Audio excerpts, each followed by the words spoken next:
Frustrated ka ba kahit todo effort na pero feeling mo walang progress?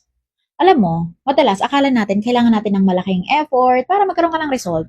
Pero alam mo ang sekreto ng mga successful entrepreneur? Ay consistency. Hindi ito yung tungkol sa todo galing ka ngayon, tapos bukas wala na.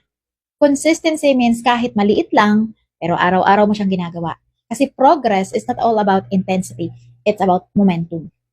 Mas importante yung tuloy-tuloy mo siyang ginagawa kaysa minsan mo lang siyang ginagawa. Tandaan mo, small steps mo daily, pag pinagsama-sama yan sa isang taon, sobrang laki ng difference niyan. 3 ways para maging consistent ka. Una, gumawa ka ng mga simple routine na kaya mong sundin. Example, mag-post ka araw-araw sa business mo. Pangalawa, mag-track ka ng progress mo para makita mo yung maliliit na ginagawa mo kung umaandar ba.